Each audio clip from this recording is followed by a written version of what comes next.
Syndicated presents Shep and Sean, featuring Matt Shepard and Sean Baligian.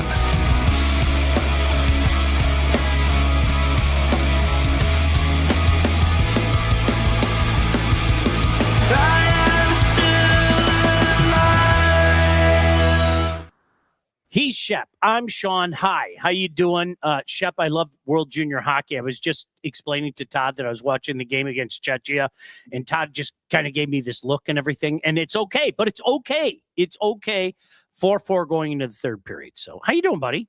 Good, man. How you been? Good. You have a nice Christmas? I was thinking, yeah, it was good. It was good. How about yours? It was very low key, and I loved Hi, Steve-O, baby. It was very low key, and I loved every second of it. It was, you know how you usually, when you're hosting, you're running around like a chicken with your head cut off and everything. Is one of those things, Shep. I swear to God, around 6:10 on Christmas Eve, I kind of looked around the house, and I looked at Chris, and I looked at the kids, and I went, everything's done. Nobody's here. It was weird. It was like I was ahead in everything. So it was, I got a chance to relax a little bit more, if that makes sense. It goes by so fast, man. It really does. It really does. The weekend before Christmas is always my favorite weekend because of the anticipation. Yep. But it's also makes that week, I don't want to say depressing, but almost, I feel a little bummed because I can sense that it's upon us and that it goes by so quickly. And I just want time to stop for an extended period of time for that. So, and Tom, thank you for that. Yeah. As a matter of fact, my son, my oldest boy, I was watching the Army-Navy game. He's really good about this stuff. I'm terrible. I'm watching the Army-Navy game. I said, have you seen Army's uniforms? I said, they are badass. They are so good looking. And if people don't remember, they had the white helmet. Yeah. And they had the white jerseys and white pants, and it all said, Army on the back. Didn't indicate their names at all. And they showed Jeff Munkin on the side, and I saw the sweatshirt and I saw the hat. And I'm like, man, these are so good looking. What do I find underneath the tree? I find this. Oh, isn't that awesome? That says sacrifice and service and sacrifice. So it's pretty awesome. So yeah, I appreciate the acknowledgement. Bear with me, Sean. I've got not one, not two, but 3 golden retrievers in my house. Yeah. I've had them for about a week, and it's my son's dog. And we've had some interesting. Both male dogs are trying to stake their territory. How's that? Tough guys. There's some fighting going on, and we've got to break them up every once in a while. Arbor Jack guy in the house. So that works out. Hey, let me ask you before I forget. By the way, thank you for the kind words, Steve-O, baby. Enjoy this collab, Shep and Sean. For Christmas, I get a Pistons hoodie. Sean and Matt, it fits like a glove. I love hearing that. And Pistons, oh no, whatever will we do? They lost 2 in a row. I think things are going to be fine. Yeah, but you know what's interesting about that though? Look, they're the best team in the East record wise, and I think it's fair to say that if it's not them or New York, Cleveland had a little spurt there. Boston's playing well without Jason Tatum. Not as much as being, and I know you have made a lot of it. I made a little bit today, and I got a big gloss. It was like this, like you just said. In talking with Anson and Kool-Aid during the Braylon Edwards show on Woodward Sports, not much is being said about the Red Wings. And I asked this question, when do you buy in? They're 40 games deep. So they're halfway through. 41 will be halfway through. So Wednesday against Winnipeg, who's struggling, which is surprising to me. Anyway, I said, when do you buy in with the Red Wings? How come nobody talks about it? And I fall back and I say, there's one person who talks about it. I tried. And it's Sean, and that's it. And I said, that's because most people don't know hockey and most people didn't play it, right? So I've talked to a lot of different people, and I've said, look, it can't be Lions and Pistons all the time, man. I mean, it's got to be a little bit more than that. And we kept it alive a little bit today on Woodward Sports, hoping people recognize how fun it is to watch this team at times. I'll tell you this. I liked how they came back yesterday. I'm still amazed at the goaltending right now, Shep, and I hate to be that guy. How sustainable is it with these two? I think that's a fair question, but I think this. Every sport kind of has their points that people look at. Sparky Anderson always used to talk about 40 games in. Okay, Mhm. Christmas has in the last decade plus kind of been a measuring stick, and it hasn't proven to be foolproof. Yeah. I remember one year the Blues caught fire and ended up winning a Stanley Cup. Another year, I think the Kings were last in the league and caught fire and ended up winning a Stanley Cup and everything. So it's not full. I'm not saying it's foolproof, but in terms of are the Red Wings quote unquote a playoff team, there's absolutely no reason you shouldn't talk about that and think about that. Now, I will also say this. What is crazy about the Eastern Conference right now, and Google is your friend. We can play along this game together if you'd like to. When you look at the crazy standings in the Eastern Conference right now, Shep, it's insane. It is literally insane what is going on. One bad weekend. It's one bad weekend from going from the top to the bottom, or out of the playoffs, I should say. Literally. Columbus is dead last in the conference with 38 points. They are 7 points out of the last wild card spots. Right. Okay. I mean, that's kind of what happens. Yeah. Look at how many teams are within 7 points. That's why I say it's a bad weekend. You could have a bad weekend, lose, let's say 3 of 4. That's more than a weekend, obviously, but a long weekend. And the other team could win 4 straight, and you'd be right back near the bottom, and they would be leapfrogging you. So it's that's how crazy it is. And you're right. I mean, it's so unpredictable in hockey, and the Red Wings have started pretty well the last couple of years. I get that. I've never believed in the Sparky Anderson 40 games. I think it's more of 60. Okay. But I understand why some people go to 40 games. I look at it like, in baseball, you got 162 games. You're going to have 60 wins. You're going to have 60 losses. What happens, right? What happens in the other 42 games? Yep. So for me, it's a little bit longer than 40, but I think you get a pretty good gauge of it. If you can judge the Pistons right now, and they're about, what are they, 32 games in? No, more than that, 36 games in, something like that.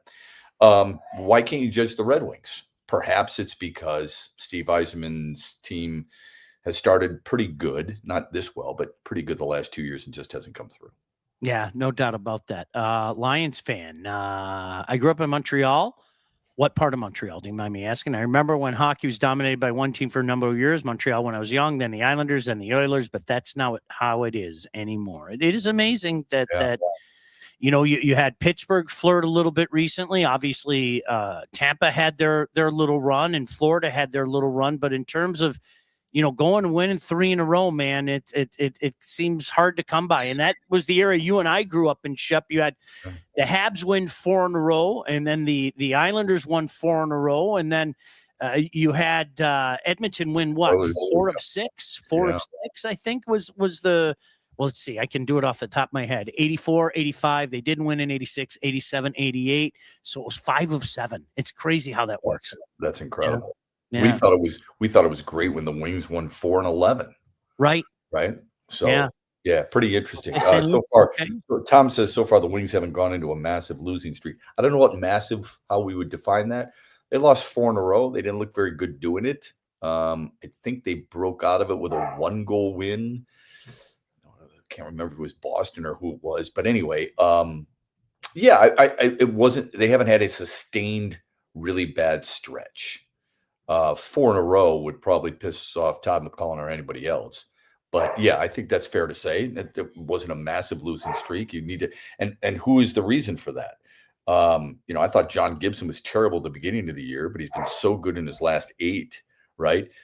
Cam Talbot was pretty good last night with 25 saves. Sebastian Cossa has been really good in Grand Rapids, Sean. I mean, outstanding. Incredible. Yeah. At some point, isn't he pushing his way onto this team? I think so.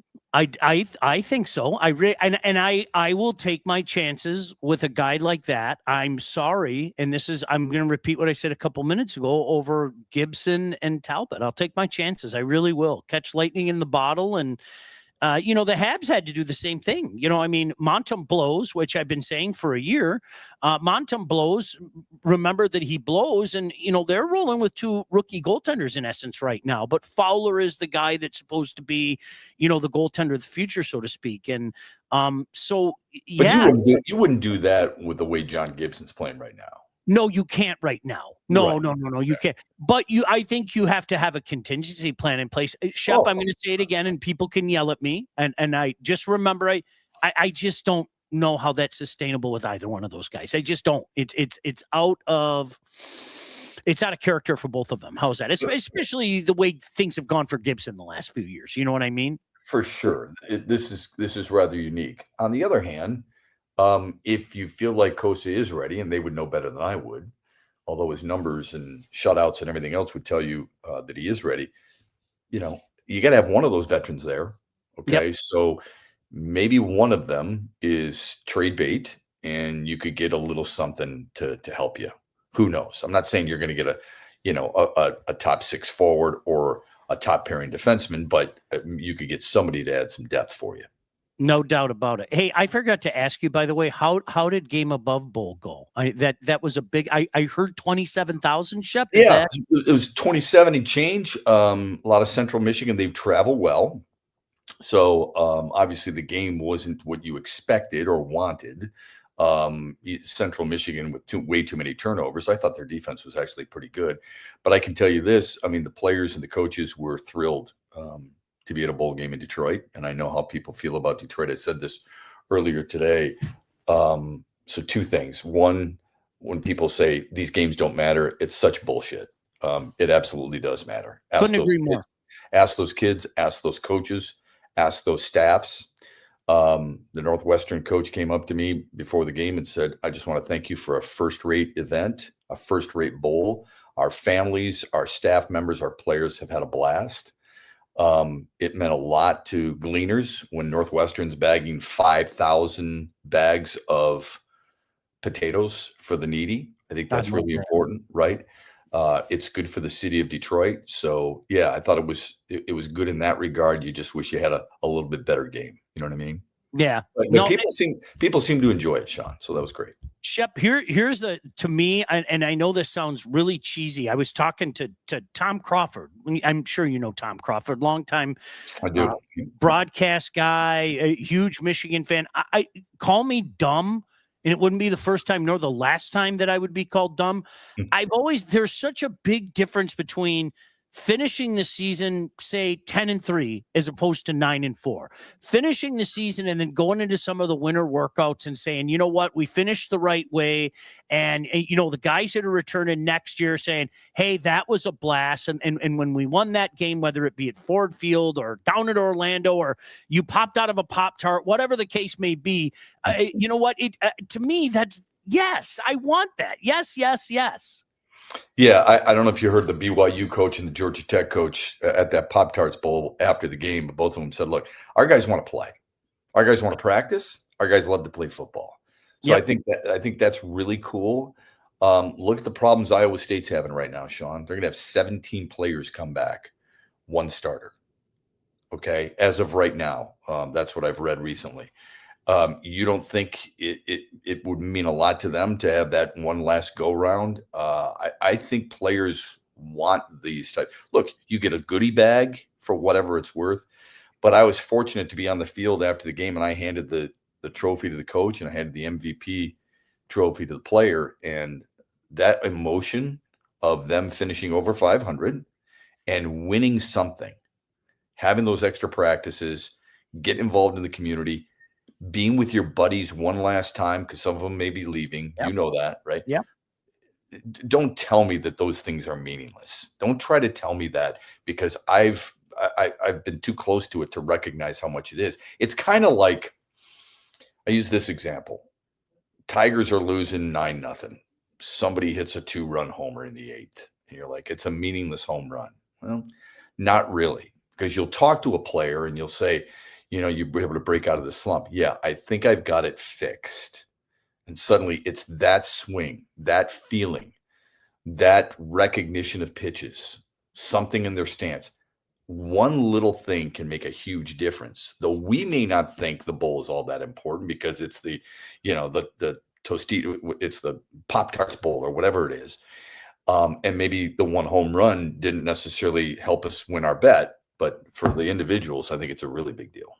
Team USA 6-4 now. Tom, thanks for the update. Wow. Because it did not look good early on, but they're certainly picking. I saw they were down 2-1, right? They were down 2-1 earlier, 2-0 earlier. Fighting uphill, 2-0. They fighting uphill. Then they finally tied it. Then Czechia took a 4-3 lead. So yeah, they're doing well. Hey, very quickly, if you're ready to take charge of your financial future, look no further than the Wealth Advantage Group, located in historic downtown Northville, owned by those two handsome fellows right there. Two brothers with over 20 years of industry experience. They understand your financial goals are as unique as you are. And that's why they offer personalized expert guidance to help you navigate the complexities of financial planning. Now, whether you're saving for retirement, getting ready to sell your company, already in retirement, they can help guide you through every step of your financial journey. They work with clients throughout all stages of life, and they have clients in over 20 different states. The investment world, it is a complex one, but if you're ready to start taking your finances more seriously, it's time to work with the experts. They're two great guys. They're friends of mine. I'm a client of theirs, the Wealth Advantage Group, 248-773-8574. Check out their website, www.thewealthadv.com. Shep, tell me about your Christmas Day viewing habits. Were you in the same boat? Todd and I were talking about this before you joined us off the screen. I am never one of those guys that just turns off the game and doesn't go back to it, okay? Even in the cider mill days, I might run for the refuge of the cider mill. I might get my cider and donuts, but I'm going to come back to the television and everything. Christmas Day had one of those failings, didn't it? We've seen games like that before, whether it be Flores, whether it be the offensive line, whether it be a combination of things. You just had the feeling things just weren't going to go the Lions' way on Christmas. And, maybe it's based on what we had seen before then as well. But, yeah, you kind of saw the writing on the wall on Christmas Day. Did you get that same sentiment?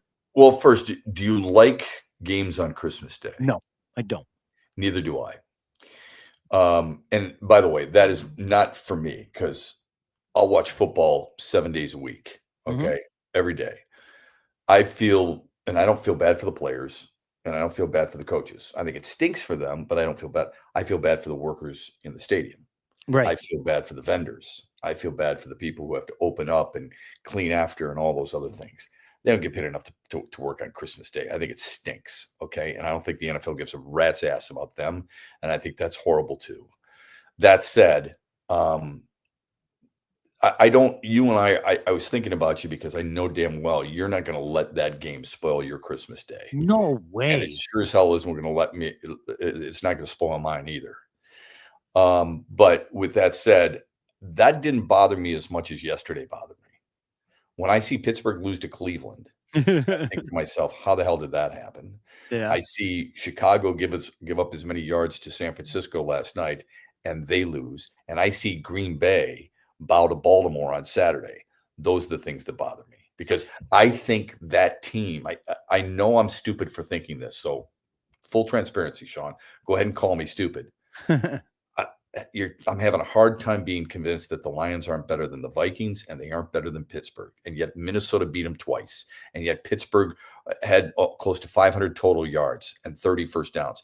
It makes no sense to me, but I'm having a hard time wrapping my head around it. Shep, I was watching the two games on locally at 1:00. I was literally, it was one of those days. I'm not joking. I built the fire. Everybody else was doing things. And I was like, yes, I'm sitting here by myself. And I kept flipping back and forth. And you have three playoff teams. You have three playoff teams in those games. You have the Seahawks, you have the Panthers, you have the Jags, and you have the Colts. Three playoff teams and a team with the same record as ours, okay? And I watched hot garbage between both those games, flipping back and forth.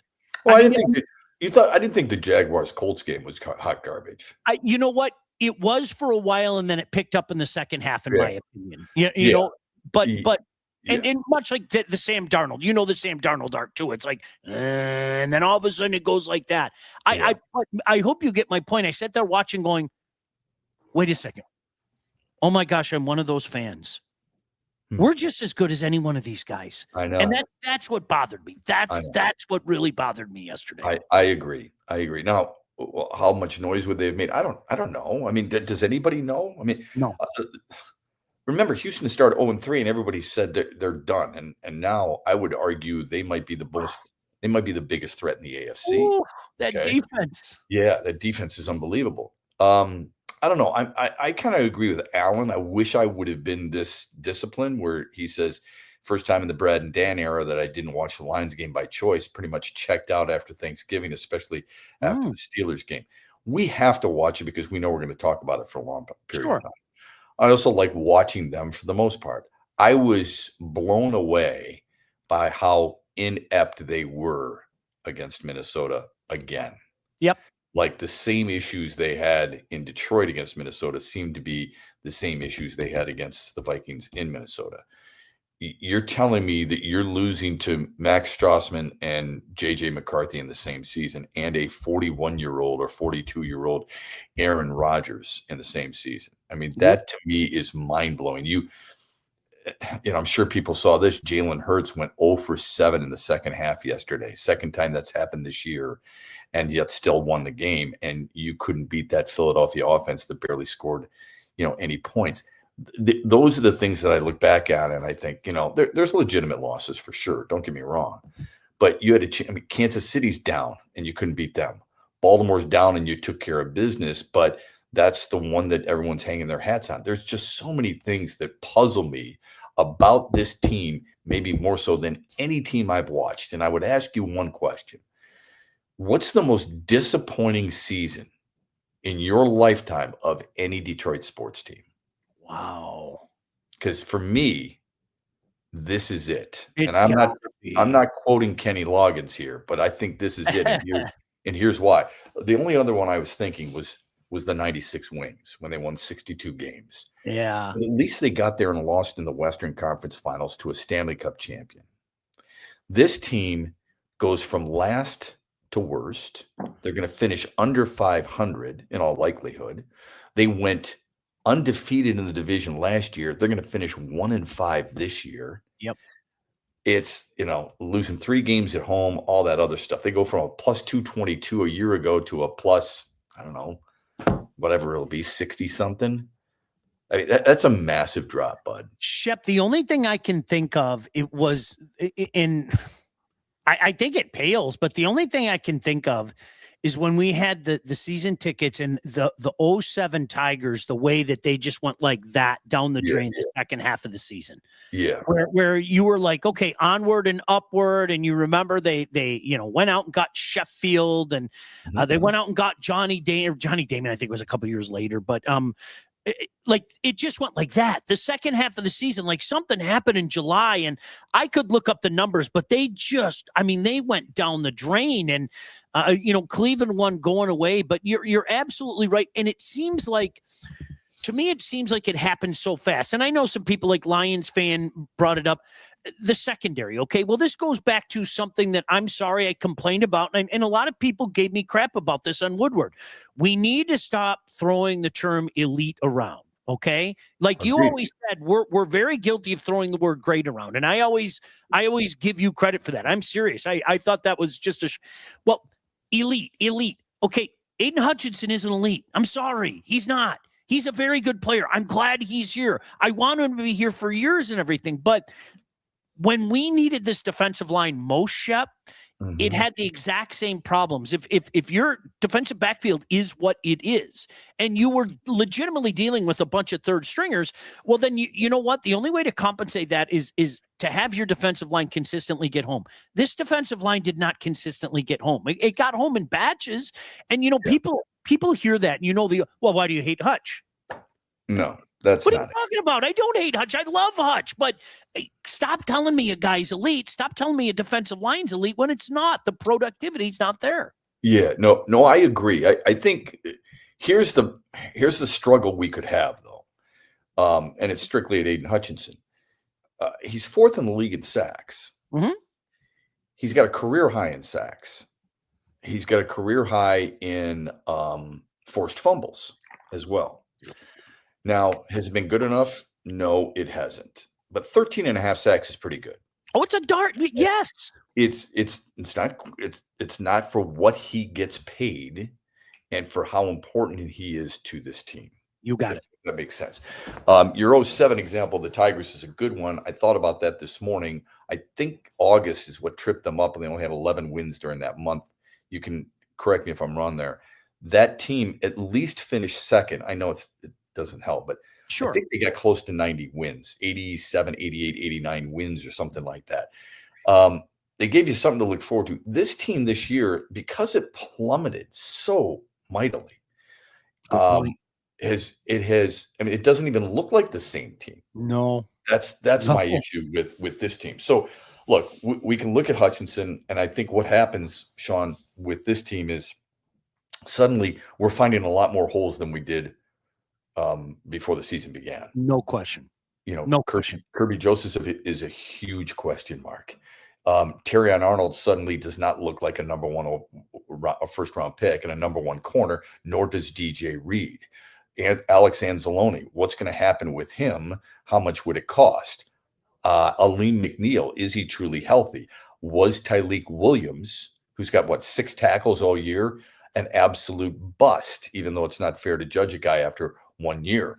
What are you going to do in the offensive line if Taylor Decker leaves?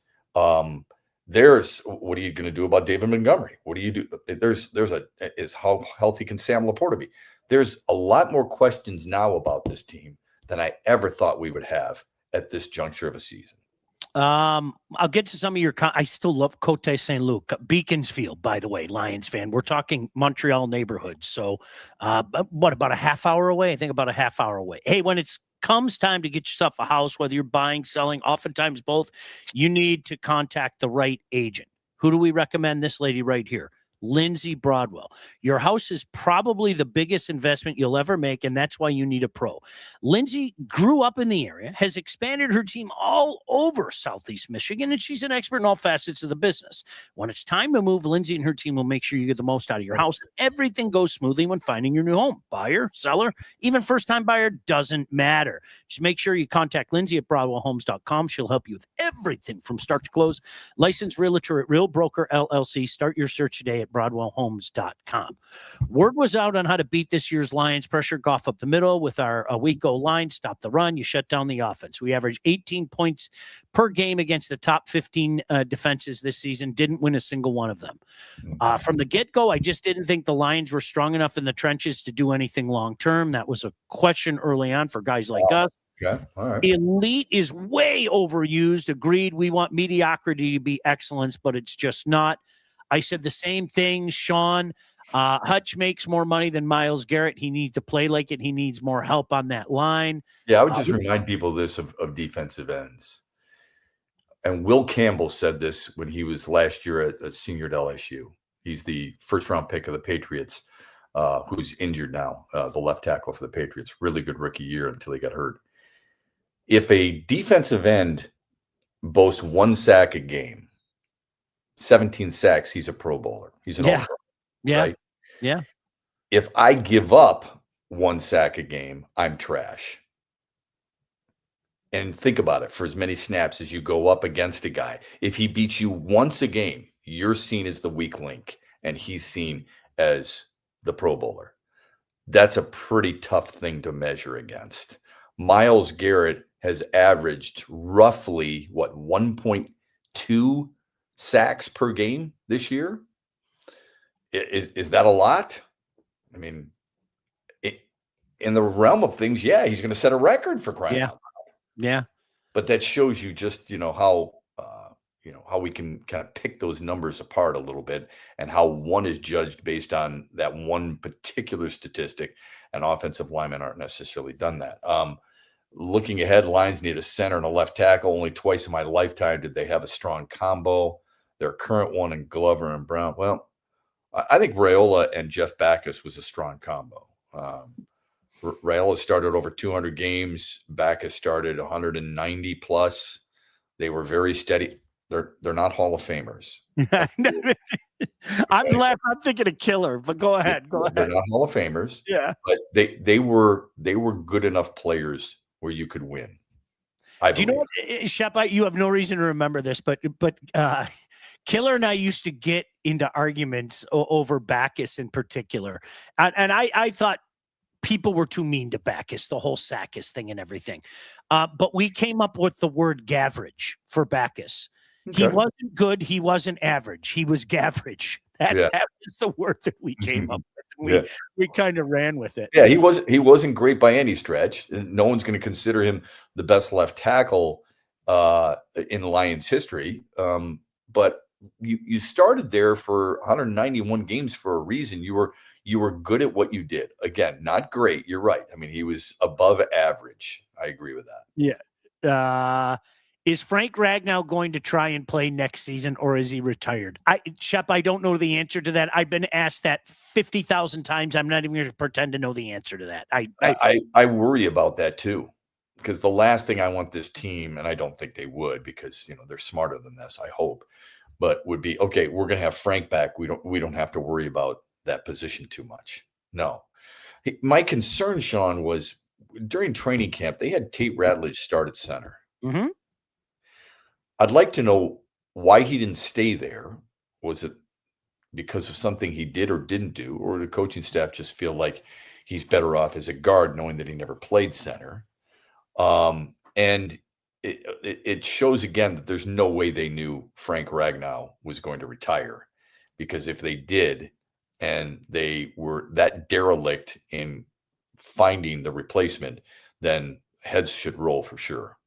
Shep, I think that Ratledge is the center of the future. I really do. I remember Dan talking a little bit about it in camp and everything. Yeah. I don't know if they were going to throw him to the Wolves as a rookie. That's an observation. I don't know if it's right or not, but would you play him there this weekend then? Yes, I would. Why not? Right? Okay. Why not? So in a perfect world, he becomes the second coming to Frank Ragnow. Miles Frazier takes over at one of the guard positions, the right guard positions, and becomes very good. And suddenly you have three solid, what you hope would be solid linemen with those three. And then what do you do on the left side? Yeah. No. And Shep, I listen, I don't even want to say it. I feel so dirty saying it. All right. It's almost mock draft season. I know how much you love mock draft season. Okay. Let's get that out of the way. Trenches, trenches, trenches, and then trenches. That's what I would do, Shep. I have no problem saying that. You know what I mean? Yeah. I don't go that far, because you know me. I don't draft for need. I draft best player available. Oh, you know what I'm saying. Yeah. So you better address it at some point. Look, the 6th round with Hassanin is not going to work. Okay, as your defensive end. Mm-hmm. I don't care if you were a big Jack Sawyer fan at Ohio State and you think he's suddenly a really good player. That's not going to work. You've got to address that some point during your first 2 rounds with whoever is near one of your better rated prospects. And they got to come in and they got to start. And that's the thing. And they can't miss on the 2nd round. Their 2nd round picks, Sean, have not been good. 1st round picks have been very good under Brad Holmes. They really have. 2nd round picks, it's hit or miss. I'm sorry, you can't do that with 2nd rounders. You can't afford another Enos Rakestraw type situation. Can't do it. It's just smartest guy in the room stuff. Listen, before we got out of here, let me tell you about All About Catering. I want to get your thoughts on Kyle Whittingham. I thought it was a great hire. All About Catering LLC, full service caterer, graduations, weddings, bridal showers, corporate events, anything you need catering for, from 25 to 4,000 people. Rick and his staff at All About Catering can and will take care of you, because customer service is their #1 goal. Do not sweat your next big event. Go to allaboutcateringllc.com today to see the menus and all their 5-star reviews. Give them a call, 586-731-1398, to get your event started. Shep, I really like the Kyle Whittingham hire. He's not going to be there long-term. I don't think they need him there long-term. They needed stability. They needed a guy that people know. They needed a guy that is well-respected, that has done a heck of a job at Utah. I like the hire. Yeah, I thought that the 2 hires, Pat Fitzgerald at Michigan State and Kyle Whittingham at Michigan, fit their programs perfectly. It's exactly what each of the schools needed. I had somebody tell me earlier today the times of players parking in unidentified spots in the parking lot, for example, at Schembechler Hall, taking people's spots and nothing being done about it, are over. Kyle Whittingham will hear about it once, and it will never happen again. If you talk to people who've dealt with him in Utah, He's very fair. He's very frank. He's very honest. He's very, very disciplined. And maybe more than anything else, he's very consistent. So somebody may screw up, but it will be the only time they screw up. He is not going to put up with that crap. And that's what I love about him. I think he's strictly a football coach, Sean. Like I know he's going to do glad handing with, donors and everything else like that, just like Pat Fitzgerald at Michigan State. Both of those guys are just football coaches. Yep. That's what I love about him. And I know some people would go, oh, that's old school. You guys old. No. That is football, man. And that's what I love about it. The people who are making a big deal out of the age is a joke. He's 66. The same people wanted Kurt Signetti. He's 64. The same people would have said absolutely yes to Nick Saban. He's 73. I don't care, man. I think the guy's got plenty left. I think the guy does things the right way. And everybody you talk to from Utah or anybody who's come in contact with him says that it's all about integrity.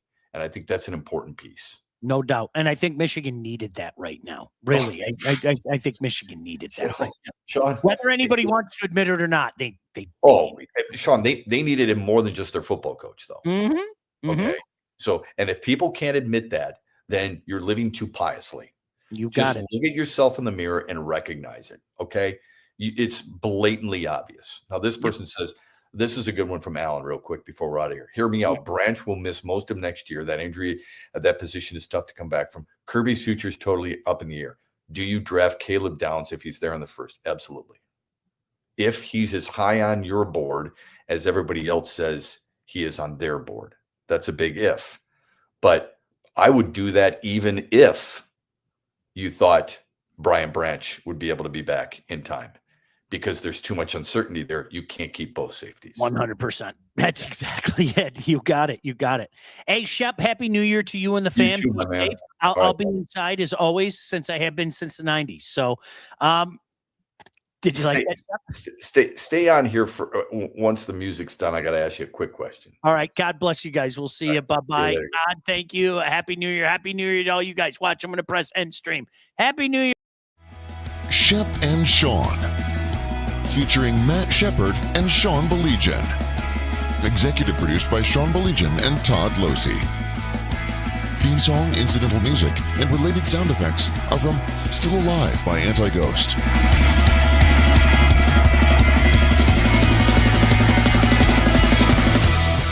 Engineering, mixing, and graphic design support provided by the Unsyndicated Podcast team.